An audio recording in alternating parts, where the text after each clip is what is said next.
우리는 사회적으로나 영적으로나 매우 어두운 시대를 살고 있습니다. 그래서 지금 오늘 세 번째 설교는 지금은 전쟁 중이라는 시리즈 설교의 세 번째 시간, 마지막 시간이기도 합니다. 오늘은 일상의 영적 전쟁이라는 제목으로 하나님 말씀을 함께 나누려고 합니다. 영적으로 어두운 시대 가운데 그리스도인들은 이미 전쟁 중에 있습니다. 예수를 믿기로 작정하고 예수님을 믿은 그 순간부터 그가 의식하든 의식하지 못하든 모든 그리스도인들은 영적 전쟁 한복판에 초청되게 됩니다. 그래서 예수를 믿은 성도들은 믿지 않는 때와는 달리 사단 마귀의 주표적이 되고 그때부터 어둠의 세력들과의 영적 전쟁에 돌입하게 됩니다. 내가 알든 모르든 영적 세계에서는 어둠의 영들이 그리스도인들을 주 타겟으로 잡고 공격하죠. 그래서 매일의 삶을 영적 전쟁터로 인식하는 그 인식의 출발점이 굉장히 중요합니다. 요한계시록에 주님께서 이렇게 말씀하십니다. 내가 어둠의 권세들의 영적 실체를 알지 못하는 너희들, 주님께서 계시록의 아시아 7교회 중에 한 교회에 하시는 말씀입니다. 그러니까 영적인 세계 안에서 어둠의 영들의 공격, 그리고 그로 인한 비참한 결과들, 또 영적인 여정에서의 방해, 많은 것들이 있는데 그 영적인 공격들을 실제로 많은 성도들이 인식하지 못하고 살고 있다라는 겁니다. 우리가 싸우는 것은 사람이 아닙니다. 그리스도인들은 사람과 싸워서는 안 됩니다. 하나님께서 우리에게 싸우라고 하신 대상은 어둠의 영들밖에 없습니다. 그래서 오늘 말씀에도 나오죠. 우리가 싸워야 되는 싸움은 혈과 육이 아니라 이 세상의 권세자들과 어둠의 영들에 관한 것이다 라고 말씀하고 있습니다. 그러면 어둠의 영들이 하는 주된 일은 무엇일까요? 어둠의 영들이 하는 가장 우리가 주목해야 될 첫 번째 일은 예수를 믿지 못하도록 방해하는 일입니다. 고린도후서 4장 4절 말씀 이렇게 써 있습니다. 그들로 말하자면 이 세상의 신이 믿지 않는 사람들의 마음을 혼미하게 해 하나님의 형상인 그리스도의 영광스러운 복음의 빛이 그들을 비추지 못하게 한 것입니다. 한마디로 이 어둠의 영이 하는 가장 대표적인 일은 믿는 사람들을 공격하는 것도 있지만 믿지 않는 사람들이 복음을 통하여 예수님께 돌아오지 못하도록 공격하거나 유혹하고 방해하고 억압하는 것입니다. 여러분, 중동에 있는 무슬림 국가들, 아프리카에 있는 무슬림 국가들을 비롯해서 이 이슬람의 영적 세계 안에 있는 국가들을 가만히 보면 그 종교의 영의 사람들을 묶음으로 말미암아 어둠의 영이 복음 가운데로 사람들이 돌아오지 못하도록 억제합니다. 독재 국가들 안에서는 사람들이 복음을 듣지 못하도록 체제를 통하여 그리스도의 복음의 빛이 사람들의 마음속에 들어오지 못하도록 모든 것을 사단에 차단합니다. 혹은 믿는 성도들이 있다면 그 믿는 성도들로 인하여 복음의 빛이 또 다른 사람들에게 비추지 못하도록 어둠의 영은 구조적인 이 체제의 구조를 통하여 믿는 사람들을 철저히 박해하고 공격하며 무너뜨립니다. 그래서 에베소서 2장에 보면 믿지 않는 사람들 가운데 역사하는 것은 어둠의 영이다라고 말하고 있습니다. 그들은 어둠의 영에게 속해 있기 때문에 마귀가, 사단이 그 사람들을 굳이 공격해야 될 이유는 없습니다. 하지만 마귀의 지속적인 강한 힘이 믿지 않는 사람들을 붙들고 있는데 그 붙들매의 목적은 간단합니다. 그들이 그리스도의 복음을 듣지 못하도록, 그리고 그리스도의 복음을 들었다 할지라도 마음의 그 복음이 실제적인 효력을 드러내지 못하도록 방해하는 것이 마귀의 일입니다. 많은 분들이 믿지 않는 사람들에게 복음을 전하거나 또 믿지 않는 사람들을 대할 때 이런 보이지 않는 영역 안에서의 영적 전쟁의 실체를 의식하지 못하고 선물 몇 가지 주면 주님께로 돌아올 줄로 생각하지만 아닙니다. 그래서 한 사람 한 사람을 주님께로 이끌기 위한 그리스도인들의 이 노력에 선행되어야 될 것은 성령의 권능을 힘입어 하나님의 능력으로 어둠의 영들의 모든 결박을 끊어내는 선작업이 필요한 이유가 여기에 있습니다. 마귀는 이렇게 예수를 알지 못하는 사람들이 예수님을 믿지 못하도록 다양한 방식으로 유혹하고 그들이 가지고 있는 몇 안 되는 지식이 전부인 마냥 그들의 의지를 확고하게 만들어 그리스도의 진리에 순복하지 못하도록 역사합니다. 그뿐이 아닙니다. 마귀가 하는 주된 일은 죽이고 멸망시키는 일입니다. 여러분, 욥과 그의 가정에 일어났던 불행한 일들을 아시죠?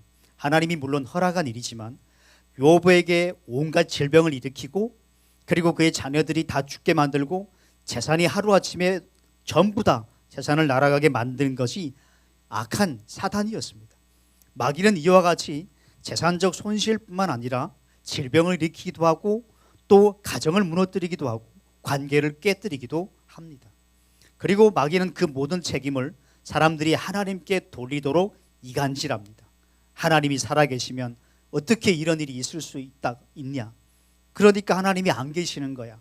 하나님이 너를 사랑한다면 어떻게 이런 일이 있을 수 있어? 이건 그분이 너를 사랑하지 않는다는 증거야 하고 마귀는 사람들의 삶 가운데 멸망과 고통, 아픔과 상처, 이름과 그리고 많은 손실을 가져다 주면서 실제로 그에 대한 책임을 하나님께 돌리게 함으로 사람들이 하나님을 사랑하거나 그분께 경배하지 못하도록 이간질하는 거짓말장입니다. 우리의 싸움은 이러한 보이지는 않지만 인간의 지능지수 600배가 넘는다고 하는 이 어둠의 영들과의 전쟁이 그리스도인들의 삶 속에서 매일같이 진행되는 전쟁입니다. 다시 말하면 저와 여러분들은 원하던 원치 않던 전쟁 중에 있다라는 사실이에요. 마귀는 또 무슨 일을 할까요? 그런 사명을 가로막습니다. 예수님께서 마태복음 16장에 보면 주님이 내가 십자가를 못 박히고 죽어야 된다라고 말씀하십니다. 그때 베드로가 뭐라 그러죠? 소리 지르면서 예수님을 꾸짖어요. 그 원어의 뜻은 욕하다 하고 가깝습니다. 거의 욕하면서 예수님을 꾸짖어요. 무슨 그런 말씀 하십니까? 안 됩니다. 그런 일은 없을 거예요. 예수님 죽으면 안 돼요. 근데 예수님 보시기에 이 얼마나 기특한 제자예요. 다른 제자들은 한마디 안 하고 있는데 베드로가 나서서 주님 돌아가시면 안 되죠. 무슨 일이 있든 제가 막아서겠습니다. 그 사람만큼 귀한 사람 어디 있어요? 근데 예수님은 그 분위기 다 깨시면서 이렇게 말씀하십니다. 사탄아, 내 뒤로 물러가라. 왜 그러실까요? 아니, 그런 지극정성한 마음이 있는 제자가 어디 있는데 예수님께서 말씀하십니다. 사탄아, 내 뒤로 물러가라. 사단은 이 베드로의 인간적 생각을 통하여 십자가를 져서 자기 백성을 구원하시려는 예수님의 이 사명을 가로막고 싶었던 거예요. 예수님은 인간적으로 보면 이 베드로의 정말 사랑이 담긴 말이지만 예수님은 그 배후에 자신이 아버지께로부터 받은 그 사명을 완수하는 것을 방해하려는 어둠의 영들의 공격과 전쟁이 있음을 직시하셨어요. 그래서 예수님께서 사탄아, 내 뒤로 물러가라. 너는 나를 넘어지게 하는 자다. 베드로가 사탄인 게 아니에요. 그 베드로의 마음속에, 인간적 연민 속에 하나님의 뜻보다는 인간의 생각으로 더 생각하는 그 마음이 결국 사단의 통로가 될 수 있었던 거죠. 마귀는 이런 식으로 그리스도뿐만 아니라 그분께 속하여 하나님의 비전과 선교적 사명을 감당해 나아가고자 하는 하나님의 사람들의 그 마음, 열정, 그리고 주님이 주신 처음 부르심, 그리고 순종하는 삶의 순간순간을 막아서려고 합니다. 그래서 여러분, 수련회 갑시다 하면 꼭 전날 아파요. 뭐 이렇게 부흥회 합니다 그러면 꼭 그 주간에 문제가 있어요. 그래서 해외를 나가거나 어디 집회를 갈 때 제가 가장 먼저 하는 기도 여러 가지가 있는데 그 중에 하나가 하나님, 이번 한 주 이 3일 동안 우리 성도들의 가정과 삶, 기업과 마음에 하나님의 보호하심이 특별히 임하기를 원합니다 라고 기도합니다. 여러분, 마귀는 하나님께로부터 받은 그 사명을 방해하기 위해서 할 수 있는 모든 것을 다 동원합니다. 제가 아는 이바다라는 부산의 선교사님이 계셔요. 그분이 69세 때에 선교사로 가겠다고 제가 선교사 훈련원을 하고 계시니까 선교사를 모집해서 그분이 오셨습니다. 69세인데요. 할머니의 머리 하얗습니다. 그때 그분께서 오셔가지고 자기를 선교사로 받아달라는 거예요. 근데 저희 정관에 70세까지예요. 그러니까 이게 안 받을 수가 없어요. 안 받고 싶은데. 그래서 그 이바다 선교사님이 결국 6개월 동안 3개월 훈련받고 해외 나가 3개월 훈련받고 검증 과정이 3개월 또 있습니다.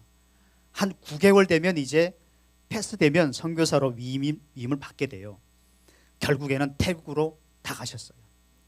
그런데 그분이 나가시기 비행기 타시기 전전날 부산에 있는 자녀들이 이 이바다 선교사님의 여권을 감춰놓은 거예요. 못 가게 한다고. 엄마 69세인데 정신이 있어요. 그 태국 그 40도 넘는데 그 탈북한 애들하고 같이 있는다고요. 엄마 안 돼요. 하나님이 엄마에게 그 일 맡기신 거 아니에요. 다 믿는 자녀들이에요. 근데 그 이바다 선교사님이 이렇게 말씀하셨어요. 너희들의 말은 고맙지만 하나님의 음성은 아니다. 집을 이잡듯 뒤져가지고 여권을 찾았어요. 자기가. 그래가지고 그분이 태국에 가서 2년을 섬기셨습니다. 지금 부산에 계셔요. 부산 선교학교 할 때마다 오셔서 목사님 더 젊었으면 선교 나가고 싶은데 나이 좀 변경해 주시면 안 돼요? 저한테 그러거든요. 80세로 이거 정관을 바꿔달라는 거예요. 우리 가족이, 우리 이웃들이 어쩌면 교회 공동체 안에서 나와 가장 가까운 사람, 어쩌면 나랑 말이 통해서 내 모든 것들을 가장 잘 아는 사람, 그의 격려와 사랑, 때로는 거절이나 혹은 어떤 것들이라는 권면이 나를 향한 사랑일 수가 있습니다. 하지만 그리스도 곁에서 그분을 가장 사랑했던 베드로의 인간적 그 사랑이 하나님의 뜻과 위배된 어둠의 영의 통로가 될 수 있었던 것처럼 여러분, 마귀는 끊임없이 가까운 사람들을 통하여 하나님의 부르심을 향한 우리의 열정에 찬물을 끼얹습니다. 왜 그 교회 나가냐? 왜 그 일을 하냐? 꼭 집사님이 해야 돼요? 아이고 안 해도 돼요. 꼭 엄마가 해야 돼? 꼭 언니가 해야 돼? 늘 그럽니다. 하지만 여러분, 예수님처럼 단호하셔야 됩니다. 우리에게 일어나는 일상 속에 우리가 아는 것보다 훨씬 많은 영역에 우리의 사명을 가로막으려는 어둠의 영들의 실제적인 공격이 존재하고 있다는 사실이에요. 그래서 무시로 기도하라 그러죠. 성령 안에서 무시로 기도하라. 깨어서 기도하라. 왜요? 하나님의 뜻에 대한 민감한 이해도 중요하지만 하나님의 뜻을 막으려고 하는 어둠의 영들의 실제적인 공격을 분별해내고 그것들을 거절할 뿐만 아니라 하나님의 뜻에 순응하는 삶을 살기 위하여 무시로 기도하는 성령 안에서의 기도의 삶이 필요하다라고 말씀하는 거예요.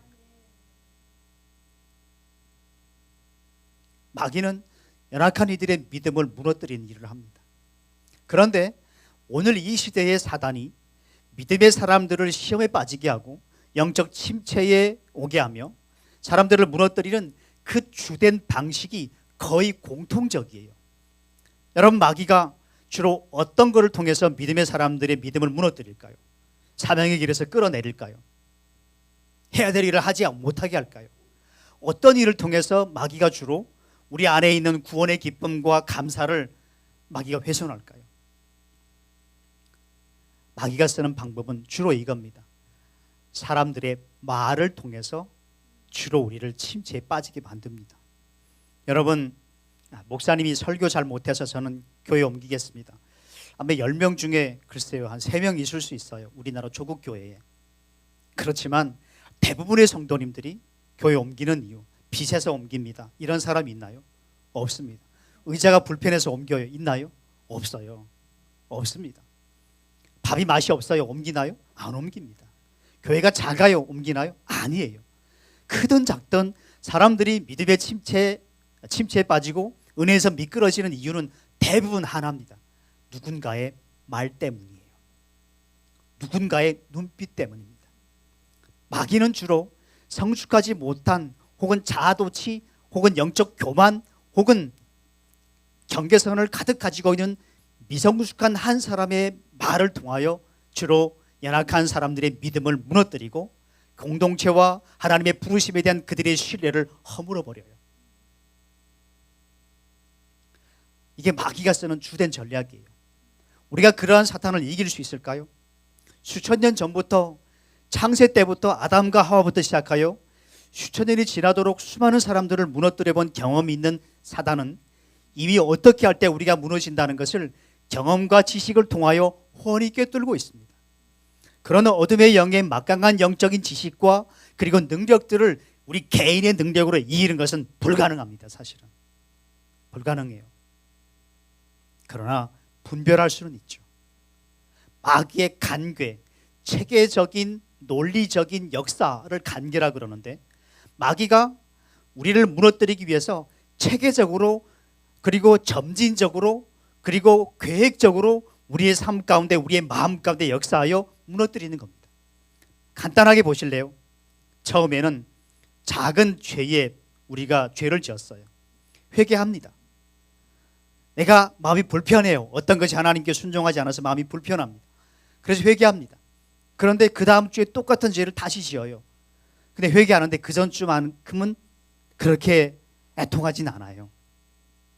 그 다음부터 핑계가 오기 시작합니다. 저 사람도 그럽니다. 하나님, 이건 어쩔 수 없어요. 우리 연약한 인간이잖아요. 이해하시죠?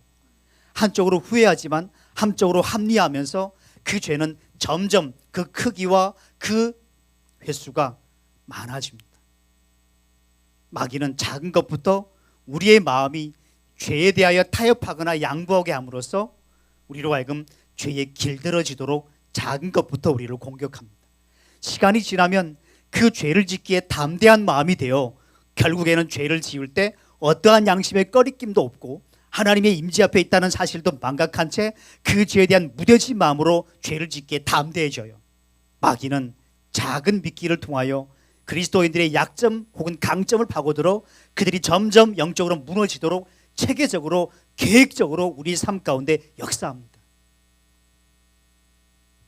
놀라운 것은 많은 분들이 이러한 마귀의 역사들을 알지 못한다라는 사실입니다. 모릅니다. 단순히 그냥 성품의 문제, 이건 내가 해결해야 될 문제, 물론 그것도 많아요. 그러니까 모든 문제가 다 마귀의 잘못이다라고 밀어붙이는 것은 우리의 성화와 회개의 극한 반대 방해물입니다. 그럴 필요는 없습니다.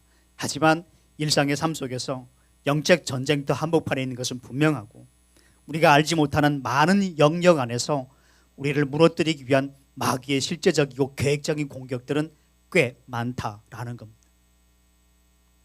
여러분, 주님을 따르는 이들의 믿음을 마귀가 흔듭니다. 충족에 대한 매혹적인 제안을 하기도 합니다. 그 사람만 말고 이 사람, 이 여자, 혹은 이것, 혹은 이 공동체, 혹은 이것이면 너 만족할 거야. 늘 그럽니다. 하지만 결국에는 마귀는 우리에게 주려고 했던 그 약속, 그 만족 절대 주지 않습니다. 마귀는 이것이 있으면 충족될 거야 라고 말하지만 그는 절대 우리를 충족시켜 주지 않습니다. 마귀는 우리를 다스리지만 결코 우리를 사랑하지 않고요, 결코 우리의 삶을 책임지지 않습니다. 그의 목적은 단 하나입니다. 우리를 하나님께로부터 떼어내어 우리의 영혼과 우리의 삶을 파멸에 이르도록 하기 위한 거예요. 죄를 짓도록 그리스도인들을 유혹하고 본성적 부패함을 부추깁니다. 역대하에 가보면 사단이 다윗의 마음을 충동하여 하나님이 하지 말라고 하신 걸 하게 돼요. 그게 뭐냐면 하나님이 인구 통계를 하지 말라 그랬거든요. 그런데 사단이 다윗의 마음을 충동하여 다윗이 인구 통계를 합니다.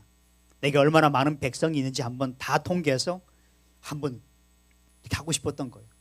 그것 때문에 이스라엘에 하나님의 징계가 옵니다. 여러분, 가룟 유다에게는 사단이 예수를 팔려는 마음을 넣어주더라라고 써 있습니다. 예수님을 따르는 사람에게 돈에 대한 집착과 애정뿐만 아니라 예수님을 팔아서 자신의 이익을 챙기려고 하는 그 더러운 마음을 누가 줬다고요? 마귀가 가룟 유다에게 그 마음을 넣어주었다라고 써 있습니다. 중요한 것은 마귀도 알아요. 오물이 없는 곳에 벌레나 구더기가 없는 것처럼 내 마음이 깨끗하면 사실은 마귀가 틈탈 여지가 없습니다. 쥐는 주로 어디에 모이죠? 음식물 쓰레기 많은데요. 더러운 데 주로 모이잖아요. 그것처럼 이 더러운 어둠의 영도 마찬가지입니다. 그 마음이 깨끗한 사람을 마귀는 함부로 공격하고 그 마음 밭을 자신의 역사를 위한 터로 삼지 못합니다. 중요한 것은 가룟 유다의 마음속에 돈에 대한 야망과 욕심이 다른 사람보다 훨씬 많았어요. 누군들 돈에 대한 마음이 없겠습니까? 돈 안 좋아하는 사람이 어디 있겠어요? 그렇지만 그의 마음은 다른 사람들과는 달리 그 돈이 주님보다 더 중요했고 그에게는 돈이 신이었어요. 결국에는 사단이 사람들을 찾아다니며 삼킬 자를 찾다니 하고 있는데 그 삼킬 자를 찾는 과정 중에 마귀가 결국 점 찍는 사람은 이런 사람들입니다. 그리스도인이지만 오양만 있는 사람들, 예수를 따른다고 말하지만 그 마음이 죄에 길들여진 사람들, 그 마음이 죄에 익숙해진 사람들, 하나님의 뜻에 대한 진지한 고민 없이 형식적인 신앙생활을 계속해가는 사람들, 이런 사람들에게 마귀는 자신의 뜻을 쉬이 관철시킬 수 있다고 생각하고 공격하는 때가 많습니다. 졸지 마세요. 여러분, 그래서 믿음의 여정을 가는 그리스도인들이 그 신앙생활하는 과정 가운데 한편으로 항상 인지해야 되는 것은 이거예요. 내가 영적 전쟁의 한복판에 있다. 하나님의 은혜가 크지만 그에 못지않게 나를 넘어뜨리려는 어둠의 영의 공격 또한 내 삶 가운데 실제하고 있다는 사실을 인지하는 것이 중요합니다. 어떻게 그러면 일상의 영적 전쟁에서 승리할 수 있을까요? 오늘 말씀에서는 10절 말씀인데 주 안에서 그리고 주의 힘의 능력으로 강건해지라 라고 말합니다. 여러분, 영적 전쟁에서 이기는 여러 비결들이 있어요. 그 비결 중에 이 성경 말씀이 우리에게 가르치고 있는 것은 주 안에 있어야 된다 그럽니다. 예수님께서 요한복음 15장 5절에 나는 포도나무요 너희는 가지니 너희가 내 안에 있지 아니하면 열매를 맺을 수 없다라고 말씀하십니다. 그러면 주 안에 있어야 영적 전쟁에서 승리한다라는 말이 무슨 말일까요? 우리가 어린 아이들이, 아기들이 부모님 품에 있으면 안전합니다. 그죠? 누가 와서 뭐 어떻게 하지 못하잖아요. 근데 부모님 품을 떠나면 많은 위험이 있어요. 사고도 많고요. 우리가 주님 품에 있을 때에 안전하다라는 말씀이에요. 그러면 주 안에 있을 때 영적 전쟁에서 승리한다라는 말씀인데 주 안에 있다는 건 뭘까요? 두 가지 의미가 있습니다. 하나는 그리스도 예수를 믿는 믿음 안에 살아야 영적 전쟁에서 승리한다라는 겁니다. 마귀의 공격이 많죠. 유혹도 많습니다. 한번 넘어진 곳에 반드시 다시 넘어지게 합니다. 마귀는 우리의 약점을 파고들지만 반대로 강점을 통하여 우리를 넘어뜨리는 때도 많습니다. 강점도 때로는 마귀의 무기가 되기도 하거든요. 그럴 때 우리가 그리스도 예수께 대한 믿음을 가지고 하나님께 순간순간 반응하며 나아가면 대부분의 영적 전쟁에서 승리합니다. 굳이 오늘 영적 전쟁 해야 되겠네 이 하루 이렇게 안 해도 그리스도 예수를 믿는 믿음 안에 살아가면 사실은 영적 전쟁에서 승리하게 됩니다. 또 다른 말로 주 안에서라는 이 말은 두 번째 의미로 주님과 동행하는 삶을 살 때 영적인 전쟁에서 승리하게 된다라는 거예요. 언제요? 24시간 주님과 동행하면 됩니다. 주님과 동행하면 그 어떤 마귀의 공격과 유혹도 우리를 무너뜨릴 수 없습니다. 저는 많은 목사님들과 선교사님들을 알아요. 선교사님들 특별히 더 많이 합니다. 목사님들보다도. 그런데 제가 한때 정말 신실하시구나 라고 평가하기도 했고 또 그렇게 같이 사역하기도 했던 여러 사람들이 무너졌어요. 심지어 제가 아는 한 목사님은 저희 선교단체를 아무튼 뭐 잘못해가지고 선교단체에서 해임됐습니다. 진짜 잘못하셨어요.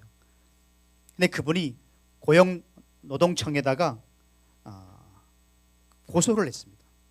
선교회를 부당하게 나를 해고했다라고요. 내가 목사님이에요. 그 노동청에서 해임된 거는 당연하다라고 결론을 내렸고 이분이 법원에다가 15개 고소를 했습니다. 그 중에 그 단체를 이끄는 지도자들 가정에 대한 모욕, 말로 담을 수 없는 것이 인터넷에 엄청 많아요. 그래서 그걸 당하신 두 분이 맞고소했습니다.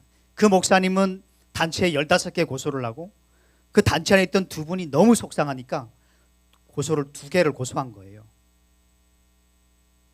지지난 주에 대표, 이사장, 저, 다른 분 4명이 모여서 이걸 가지고 회의를 했습니다. 이 모든 것들을 고소하고 진행해 가시는 한 분이 계셨는데 그분께서 고소를 더 해야 된다라고 말씀하셨어요. 기도하다가 저희가 내린 결론은 이것입니다. 제가 이렇게 말했어요. 우리 쪽에서 한 고소를 취하하십시오. 그랬더니 뭐라고 말씀하셨냐면 그러면 이 사람이 자기가 잘한 줄 알고 더 고소하고 더 많은 돈을 요구할 겁니다. 그럴 수 있죠. 저는 이렇게 말했어요. 이거는 단순히 누군가가 마음이 상해서 부당하게 해고당했다라고 생각하며 고소하는 문제를 넘어서서 이거는 정말 이 대한민국에서 가장 많은 북한 선교를 한 단체를 무너뜨리려는 어둠의 영의 공격입니다. 이걸 육으로 대하면 안 됩니다. 우리가 먼저 그 사람을 온전히 사랑하지 못했던 것들을 회개하고 고소를 취하하십시오. 했을까요? 안 했을까요? 저는 상관없습니다. 그 일하고 사실은. 제가 해임시킨 게 아니니까요. 저희가 앉아서 회개했습니다. 그분을 더 깊이 사랑하지 못한 걸 회개했고요. 두 번째는 그분의 마음속에 이미 틈타 있는 어둠의 영들의 그 모든 역사들이 주의 능력으로 떠나가게 해달라고 기도했습니다. 그리고 취하했어요. 그분이 인스타그램, 페이스북, 메신저, 네이버, 카페 온갖 글을 다 올렸는데 다 내렸어요. 지금 이게 2주 안에 있은 일입니다. 물론 고소는 1년 전부터 됐지만요. 결국에는 보이는 싸움 같지만 누군가가 미성숙하여 목사라는 타이틀을 달고 미성숙하여 2억 달라 그랬으니까요. 자기의 욕심을 채우려는 행위 같지만 그 배후에는 뭐가 있냐면 하나님의 선교를 감당하는 영적인 지도자들의 마음을 낙심시키고 공동체를 분열시키며 이 공동체와 함께 기도하는 모든 기도의 동역자들을 흩으려는 어둠의 영들의 지대한 공격이 있는 거예요. 이걸 볼 수 있어야 됩니다. 그래서 이 영의 일들이 간파되면 영적으로 반응하면 됩니다. 그걸 고소한다고 해결되지 않고 끝이 없습니다. 이게 끝이 안 끝나요. 이 고소는 회개하고 순종하면 마귀의 공격은 떠나갑니다. 하나님 말씀에 순종하고 내가 회개하고 내가 하나님의 뜻에 서기로 결단하면 어둠의 영의 공격은 그 다음부터 힘을 잃어요. 힘을 잃습니다. 마귀가 우리가 가진 힘이 얼마나 돼서 인간의 지능지수 600배 이상인 마귀를 우리가 어떻게 대하겠습니까? 귀신 들린 사람 보셨죠?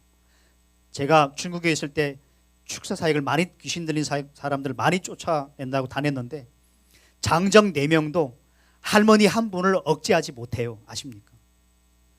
할머니신데요. 그 힘을 감당 못합니다. 우리 힘으로 어떻게 그 마귀를 감당하겠습니까? 하지만 우리가 영적 전쟁에서 승리할 수 있는 영적 비법이 따로 있습니다. 하나님께 순종하십시오. 그럼 마귀는 떠나갑니다. 하나님 앞에 누군가의 잘잘못을 따지기보다 먼저 내가 겸손한 마음으로 주님 앞에 서서 그 사람의 모든 것들까지 내가 짊어지고 기도할 때 마귀의 공격은 사라지고 하나님의 은혜가 오는 줄로 믿습니다. 이게 영적 원리예요. 그래서 영적 전쟁에서는 목소리 큰 사람이 이기지 않습니다. 저희가 중국에서 조선정 목사님들하고 같이 유일하게 제가 간증했었죠. 하반신 마비인 할머니 귀신 쫓으러 갔습니다. 저는 예수 믿은 지 그때 2주 됐나 그랬습니다. 근데 그분들이 왜 나를 데려갔는지 모르겠지만 데려갔어요. 동불사라는 지역이에요. 하령 옆에. 그리고 저녁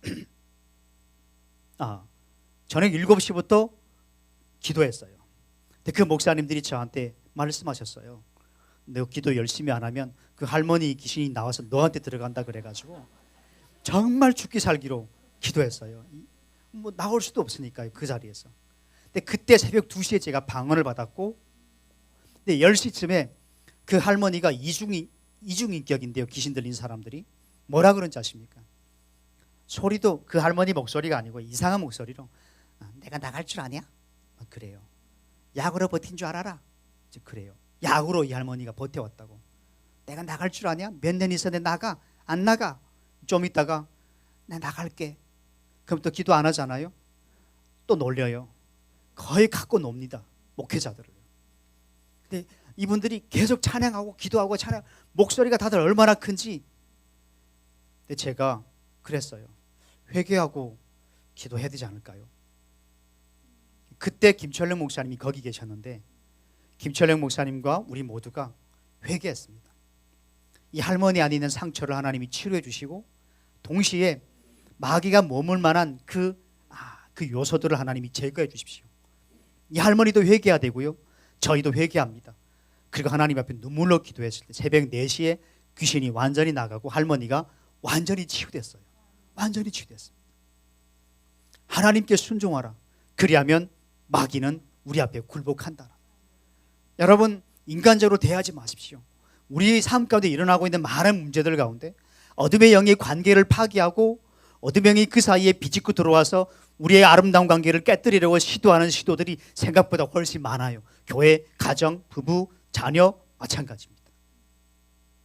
그래서 하나님 앞에 주님 말씀을 통하여 영적 분별력을 주십시오. 영적 분별력을 주십시오. 그 분별력을 주십시오라고 기도하기 전에 먼저 하나님, 나의 어떤 연약함이나 어떤 강점도 하나님의 일을 가로막는 도구나 그러한 순간에 그러한 것이 되지 않도록 하나님이 제 마음을 붙들어 달라고 기도해야 합니다. 영적인 전쟁에서 이기려면 뭐 해야 되죠? 오늘 말씀에는 주의 힘의 능력으로 강건해지라 라고 말씀합니다. 여기서 말하는 강건해지다라는 것은 힘을 키우다라는 뜻입니다. 우리말로 하면 근육을 키우는 것처럼 영적인 힘을 키우라라는 말이에요. 말 한마디에 상처받지 말라는 겁니다. 그 사람 말이 하나님 말씀이 아니잖아요. 교회 안에서 그 사람이 하는 말이 온 교회 성도들의 말인가요? 아닙니다. 연약한 한 사람의 그 말을 통하여 도리어 그 사람을 긍휼히 여기고, 이거는 저 사람을 위해 기도하라는 하나님의 메시지구나. 그 잘못된 메시지에 동조해서도 안 되고 그것들을 그냥 필터 없이 받아들여도 안 됩니다. 도리어 우리는 그를 불쌍히 여기고 그를 위해서 기도하며 그를 격려하고 세울 수 있어야 합니다. 여러분, 강건해지십시오. 영적인 근육을 키우십시오. 그 영적 근육은 어떻게 키우죠? 매일 운동해야 근육이 커지는 것처럼 매일 말씀과 기도로 주님과 동행할 때 영적 근육이 키워지는 줄로 믿습니다. 그래야 돼요. 말 한마디 상처받지 마십시오. 누군가의 흰자이 많이 보이는 그런 눈빛 보고 시험에 든 분들도 있었어요, 전에. 저 말고요. 그 시험받 당하지 마십시오. 그냥 무슨 사정이 있는가 보다, 무슨 어려움이 있는가 보다. 오늘 집사님이 우울한 것은 무슨 기도해야 될 게 있는가 보다. 그냥 기도해드려야 되겠다. 그냥 조용히 기도하면 되죠. 오늘 왜 이래? 오늘 왜 이렇게 다운됐어? 그렇게 할 필요가 없고 그냥 가서 묵묵히 기도하면 되는 거예요. 여러분, 강해지십시오. 주님 안에서 더 강해지셔야 돼요. 그리고 하나님께서 우리에게 뭘 하러 그러시죠? 하나님의 전신갑주를 입으라 라고 말씀하십니다. 사단이 계략으로 우리에게 공격합니다. 체계적으로 질서정연한 논리적 배열이나 방법을 말하는 거예요. 그래서 하나님의 사람들이 갖춰야 될 것은 하나님의 전신갑주입니다. 로마 군인들이 갑주를 입었죠. 오늘날에는 여러 가지로 무장하고 있지만 그때 당시는 공격에 대비하기 위해 여러 가지로 가지고 있었죠. 그 가운데 첫 번째가 진리의 허리띠를 띠라라고 말씀합니다. 진리의 허리띠를 띠라. 진리의 허리띠는 한마디로 하나님 말씀으로 마음을 동일하는 뜻입니다. 영적으로 긴장하지 말라는 거예요. 영적인 긴장을 풀지 말라는 겁니다. 하나님 말씀으로 날마다 내 마음을 꽉 붙들고 하나님 말씀으로 모든 것들을 바라보고 모든 것들을 평가하고 모든 것들을 해석하며 그 말씀 붙들고 살아라 라는 말씀이에요. 의의 가슴바지를 붙이고, 옛날에는 여기에 황동으로 만든 가슴바지를 붙였다고 합니다. 이 의의 가슴바지, 또락스라 그래요. 이걸 헬라어로. 근데 그게 황동으로 만든 굉장히 무거운 동판이었습니다. 화살을 맞으면 그게 폐, 심장, 이 흉부를 보호하기 위한 방어막이었죠. 오늘날에는 주로 방탄복을 많이 입잖아요. 여기서 말씀하시는 의의 흉배는 무엇을 말할까요? 두 가지 의미가 있습니다. 하나는 그리스도께서 십자가의 죽으심으로 우리에게 주신 주님의 의를 말합니다.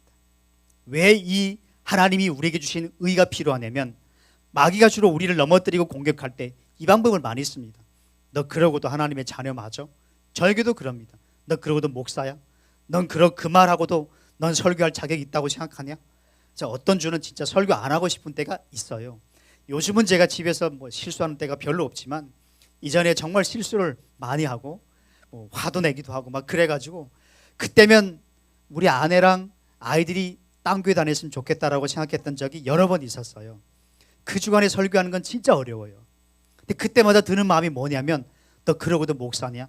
너 그러고도 나가서 설교해? 너 양심 있냐? 마귀가 늘 그럽니다.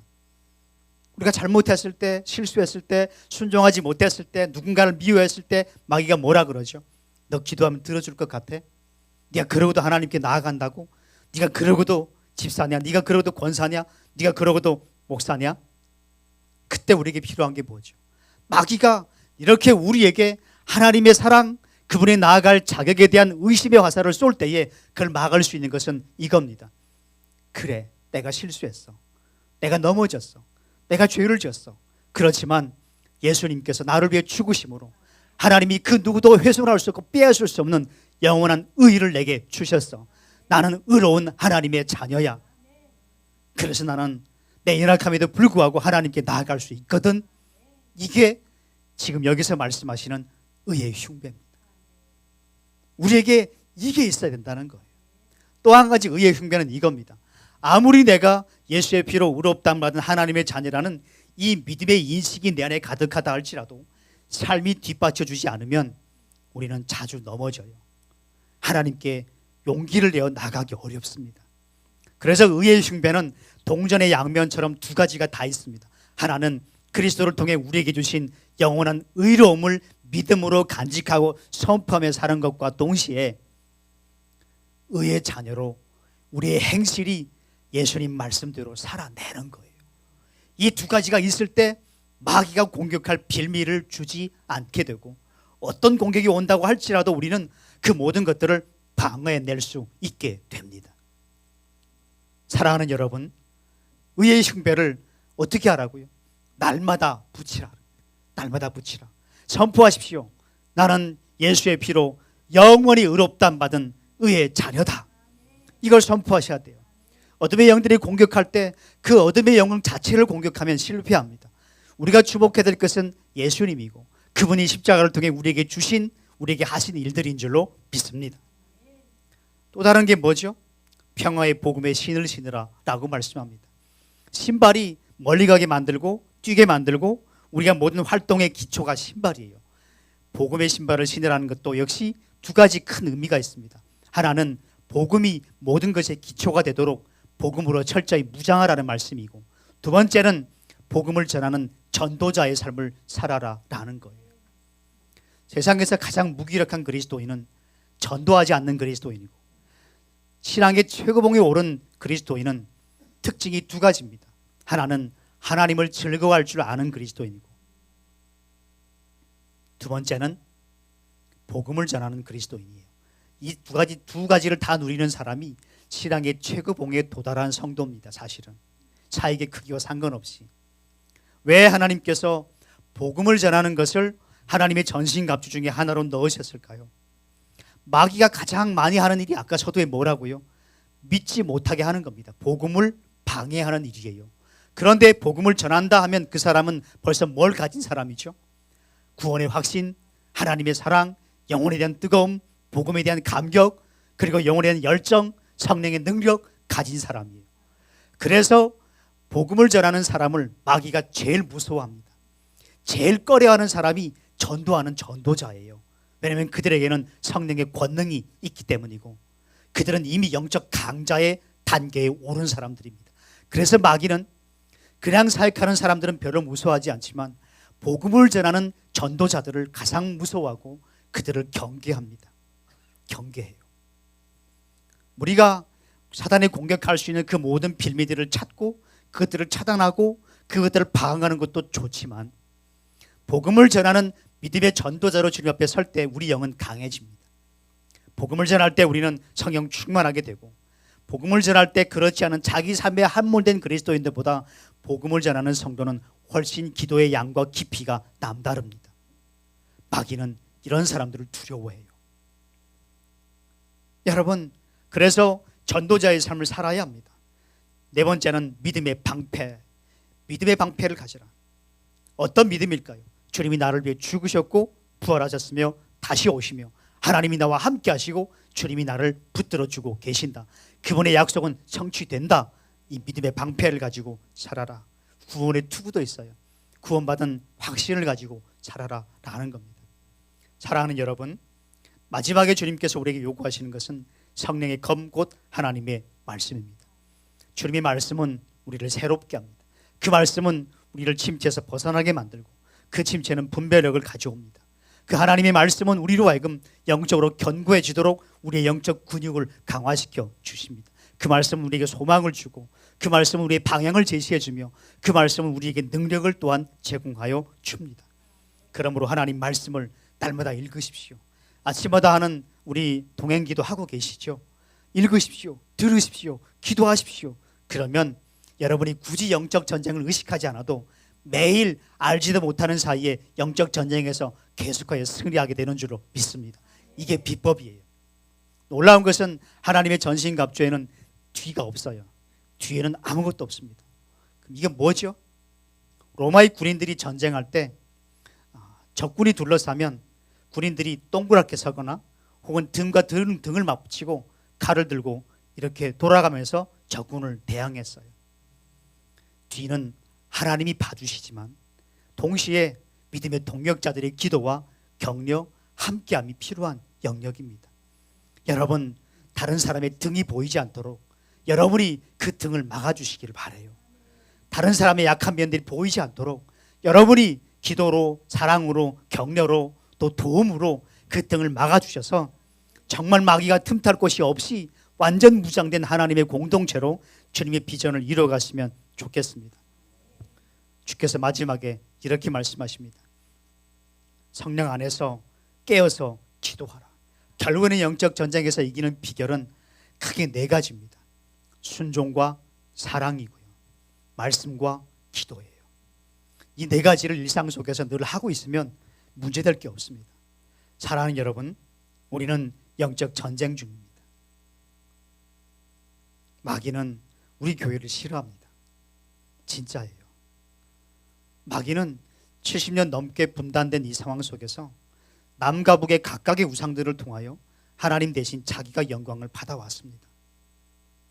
분열된 이 땅, 분단된 우리나라 남북의 사람들을 다른 나라 학자들은 분단인이라고 불러요. 우리를 남한에서도 분단인, 북한에서도 분단인이라고 부릅니다. 그 분단인들이 가지고 있는 심리적인 트라우마와 특징이 있다고 그래요. 이건 독일 학자들의 말이에요. 주로 그 분단인들의 마음속에 있는 트라우마 특징이 뭘까요? 흑백 논리, 적대시, 그리고 내 틀에 대한 집념, 그리고 무엇인가에 대한 애착, 두려움, 상대방에 대한 두려움, 그리고 불안, 심리적인 괴리, 감정적 저항, 이 6가지를 분단인들이 가지고 있는 특징이라고 독일학자들은 이야기를 합니다. 마귀는 분단된 70여 년 동안 북한은 북한대로, 남한은 남한대로 각각의 우상들 안에서 하나님이 받으셔야 될 그 영광을 70년 넘게 마귀가 전부 다 독차지해 왔습니다. 하지만 하나님께서 1990년대 중반부터 북한에서 많은 사람들을 불러내서 예수 믿게 하시고 그들이 돌아가서 교회를 이루게 하셨고 이 땅에는 영적 부흥이 일어나게 하셔서 결국에는 마귀가 남북한에서 영광을 가로챌 기회가 점점 줄어들고 있죠.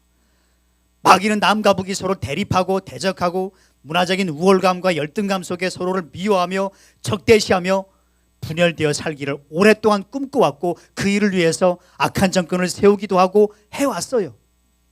하지만 이 땅에 하나님이 새 일을 행하셨죠. 남북한의 성도들이 모여서 하나님을 예배하고 함께 선교하며 북한 땅의 어린이 센터들과 주님의 교회들을 세우기 위해 준비하는 이 공동체가 하나님 보시기에는 최고의 공동체겠지만 마귀에게는 가장 두려운 공동체요, 가장 허물고 싶은 공동체일 거예요. 그래서 아무나 이 공동체 멤버가 되기는 어렵습니다. 마귀는 가만두질 않죠. 무슨 말을 해서라든지 넘어뜨리고 이 공동체에서 함께 예배하고 함께 하나님의 민족과 열방의 선교를 꿈꾸지 못하도록 이 교회가 통일 한반도의 모델이기 때문에 그 모델의 씨를 말려버리려고 마귀는 모든 방법을 다 동원할 겁니다.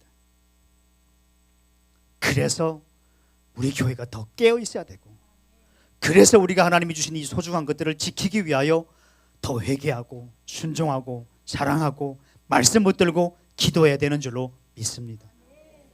결국에는 우리의 싸움은 이긴 싸움이에요. 마귀는 무릎 꿇기 시작했고 마귀의 힘은 점점 축소되고 있고 하나님의 일하심은 점점 커지고 있습니다. 사랑하는 여러분, 영적 실체를 직시하는 분이시든 의식하지 못하는 분이든 상관없습니다. 하나님과 동행하십시오. 그리고 복음 붙잡고 예수님처럼 가야 할 길을 누군가의 매력 있는 말이나 좋은 제안이나 사랑의 위로든지 다 뒤로 하고 사명을 향해 꿋꿋이 걸어가시기를 주의 이름으로 축원합니다.